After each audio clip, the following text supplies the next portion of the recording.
everyone, and welcome to my channel. Today we have a travel video in which we're going to talk about my very quick trip to Death Valley National Park. We only had about 4 hours to spend there, but I think we still managed to have a pretty good Death Valley experience. And it was absolutely fantastic. So I thought I would share it with you along with some tips so that you can also have a good trip. We're also going to talk about what it's like to be there on the hottest day on Earth since 1913. So yeah, this was August of 2020. And I think that definitely puts us on brand here at Spookums because yeah, that heat was pretty intense. Alright, so let's get into it. So the night before, we had stayed the night in Flagstaff, Arizona, and we're on our way to Mammoth Lakes, California. So this is the route we took through the park. Our first stop was at this little kiosk thing to pay. There was nobody in the little booth when we got there. I'm sure there probably is during more popular times, but you will need a card to pay here, I believe. I don't remember seeing any place for cash on this. And one of the stores we stopped in, you can only pay with card as well, no cash. So yeah, just be aware of that. It was $30 per car. They do have bathrooms here. And, you know, they're kind of your normal national park bathrooms. But I kind of recommend you go here because there are long stretches without bathrooms along the way. Okay, so nothing's actually wrong with the video right here, but I really didn't like the audio on this part, so I'm kind of recording over it. But you can pretend like I'm talking to you in the car. I kind of enjoy the reflection on my sunglasses here. Okay, so tip number 1. Make sure your vehicle is in good shape before you go to Death Valley National Park. I say this because of the extreme temperatures, desolate roads, and lack of cell phone service.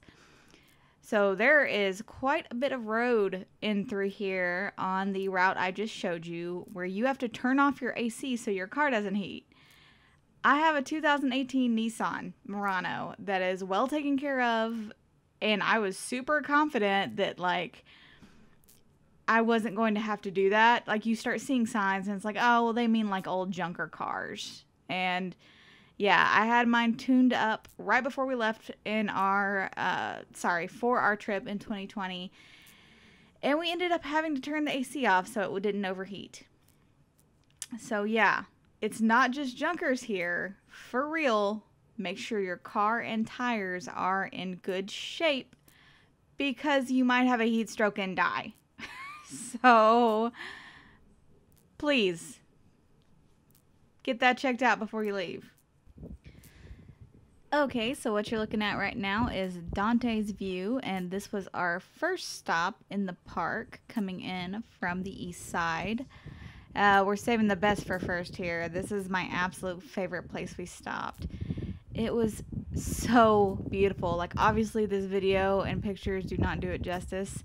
It's also about 20 degrees cooler than the rest of the park, which for us was it was about 102 degrees when we were here, but it had a nice breeze, so that was nice. So, yeah, I did not expect to get this gorgeous of a view in Death Valley. This was so nice. This is about 8 miles off of 190 that we took through the road that we took through the park, or highway or something. The highway, I guess it is, that we took through the park. About 8 miles off the main road. It's a few minutes, but it is so worth it. Like, don't skip this. Dante's View. Stop here. Alright, so tip number 2. Don't plan on eating outside because there's bees. So we were there when the park set the record for the hottest day on the planet since 1913. And still, there were bees everywhere. If you were outside more than 3 or 4 minutes, you had at least 1 or 2 bee friends. Now, I'm saying 1 or 2, so it's not like you got swarmed, but I would not plan on eating outside at all. I don't know if it gets better at different times of the year. The average low for the coldest month of the year there is still 6 degrees above freezing. So I could kind of see them being around most of the year. The next place we stopped is about 35 minutes from Dante's View, and it's called Zabriskie Point. And man, this one was a little bit of an adventure. Okay, so I was under the impression it would be similar to Dante's View, where you could just drive right up to the viewpoint. But it's actually up a hill. At the bottom of this hill, there's a sign that does not recommend hiking up the hill after 10 a.m. It was 2 p.m. and 118 degrees when we got there. So we start walking up the hill, right? Because of course I'm not going to just not do it. I mean, we're here. There are literally vomit spots on the way up the hill, so we don't go all the way up. My husband and I are very out of shape, and as you can see, there are no other cars anywhere around, so if something happens, yeah, it would be bad. So these are great, right? Like, we stopped halfway up the hill, we took these pictures, but if you go when it's not 118 degrees outside, you could probably get even better views. And for the record, neither of us were like out of breath or feeling faint or anything at this point. We were just playing it super safe because, like, I mean, I wouldn't even know where to go for a hospital or anything. I would definitely add this top tier list though. It is really gorgeous, and you know, it's very, very different from the last stop. All right, so now we're up to tip 3 and 4. So tip 3, don't be me. Don't go during the summer. Like, are you crazy? Don't. Look at the temperatures here. Obviously go during the winter. That is, I'm sure, a much better time to go. Now, for tip number 4, regardless of when you go, be sure to bring plenty of water for yourself and your car. At least a gallon per person. I'm not really sure how much it takes for an overheated car. Maybe 2 gallons for the car when you're entering the park. For real, look at me. I will worry about you.